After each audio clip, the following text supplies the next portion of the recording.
Assalamualaikum warahmatullahi wabarakatuh. Pada kesempatan ini kita akan melanjutkan yaitu tentang pembahasan yang lalu, masalah mesin perkakas.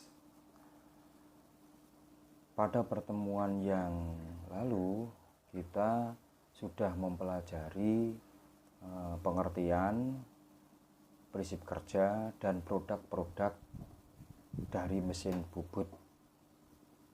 Pada pertemuan kali ini kita akan melanjutkan, yaitu kita akan membahas fungsi dari mesin bubut.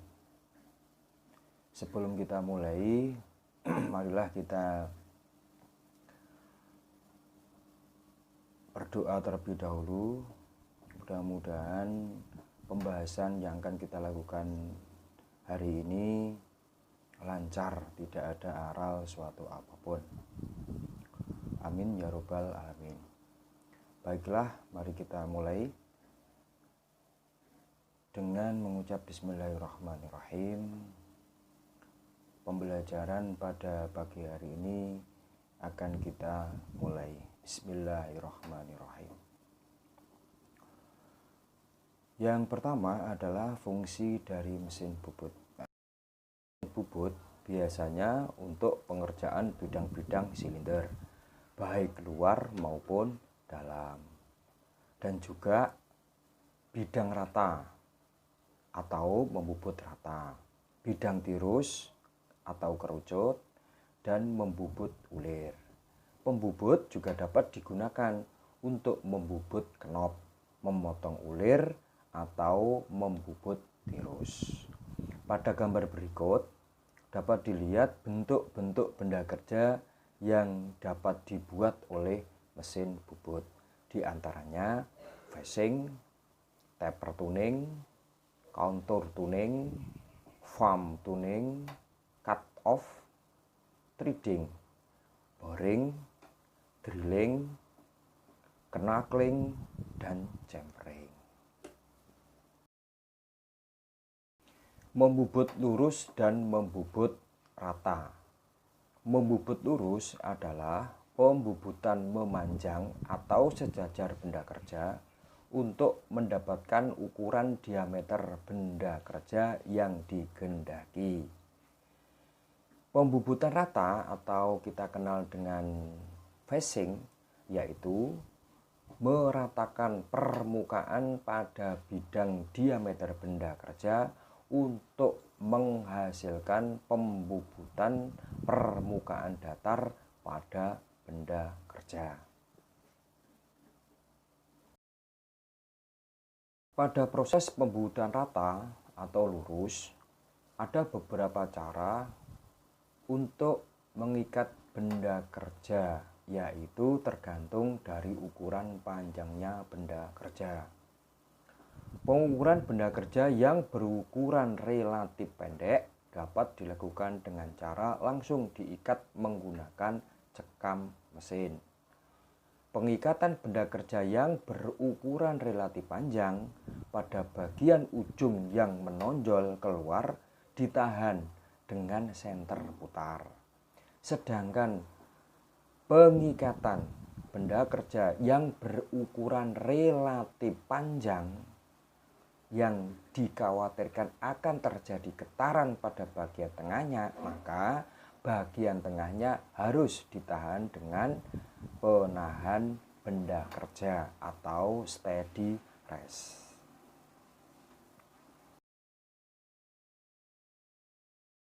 Selanjutnya adalah mengebor. Mengebor adalah membuat lubang dengan mata bor. Mata bor dengan gagang silinder sampai dengan diameter 13 mm dapat dicekam dengan cekam bor atau drill cuk. Sedangkan mata bor dengan gagang atau ditambah dengan sarung tirus dapat dimasukkan langsung ke dalam lubang bumbung atau barel kepala lepas.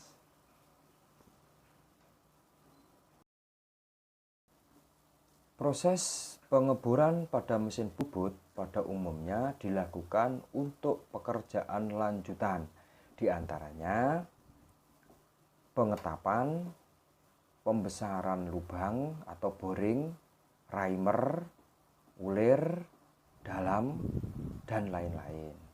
Masing-masing proses tersebut memiliki ketentuan sendiri dalam menetapkan diameter lubang bornya. Maka dari itu, di dalam menentukan diameter bor yang akan digunakan untuk proses pengeboran di mesin bubut harus mempertimbangkan berbagai kepentingan di atas. Selanjutnya adalah membubut tirus. Pengertian dari tirus. Tirus adalah benda kerja yang mempunyai ukuran yang berbeda dari satu bagian ke bagian lainnya secara berurutan serta beraturan. Bisa juga disebut suatu benda kerja yang memiliki penampang kerucut. Fungsi dari tirus yaitu sebagai pengikat dan pengunci. Tirus berbeda dengan taper. Tirus adalah benda hasil bubut mempunyai ukuran diameter yang berbeda dan beraturan, sedangkan taper adalah benda hasil scrap dan freeze mempunyai ukuran yang berbeda dan beraturan. Selanjutnya adalah beberapa macam cara dalam membuat benda tirus. Yang pertama adalah memutar eretan atas. Seperti yang terlihat pada gambar berikut, rumus dalam menggunakan eretan atas, di mana diameter besar tirus dikurangi diameter kecil tirus dibagi 2 kali panjang tirus dalam satuan milimeter. Adapun langkah-langkah dalam membuat benda kerja tirus berdasarkan memutar eretan atas adalah menghitung besar sudut ketirusan dengan rumus yang ada atau melihat tabel. Kemudian menentukan arah putaran eretan dengan melihat arah tirus yang akan dibuat. Yang berikutnya menentukan kedalaman pemakanan serta banyaknya proses yang dilakukan.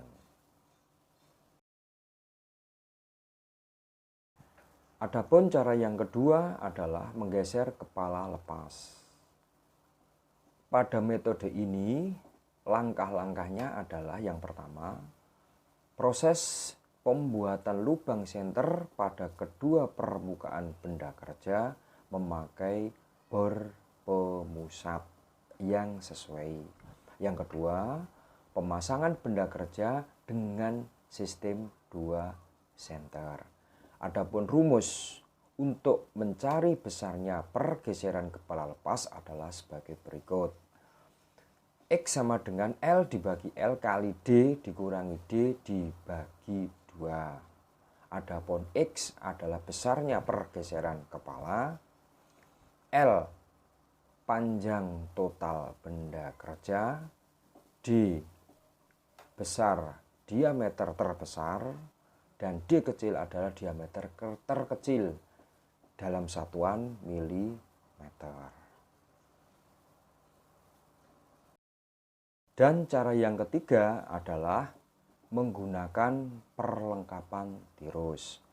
Cara ini dilakukan apabila tirus yang dibuat terlalu panjang dan besar sehingga tidak bisa diproses dengan cara memutar eretan atas dan cara menggeser kepala lepas.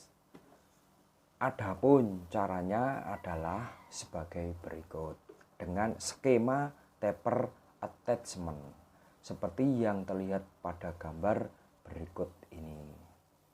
Langkah-langkah membuat tirus dengan bantuan taper attachment adalah sebagai berikut. Yang pertama, pasanglah taper attachment pada bagian belakang bed mesin. Yang kedua, atur sudut mistar pada taper attachment sesuai dengan sudut setengahnya dari tirus benda kerja. Yang ketiga, hubungkan eretan dengan taper attachment dengan menggunakan baut penyetel. Yang selanjutnya, jika eretan memanjang digerakkan, maka eretan melintang akan bergerak mengikuti sumbu mistar penghantar, sehingga akan menghasilkan sayatan yang sejajar dengan mistar penghantar. Kemudian jika mistar penghantar diputar 1,5 inci, maka akan menghasilkan benda kerja yang mempunyai sudut tirus 2 kali 1,5 sama dengan 3 inci. Demikian pertemuan kali ini, kita akhiri dengan ucapan alhamdulillah. Mudah-mudahan apa yang telah kita pelajari bermanfaat. Alhamdulillahirrabbilalamin. Terima kasih. Sampai ketemu pada pertemuan berikutnya. Wassalamualaikum warahmatullahi wabarakatuh.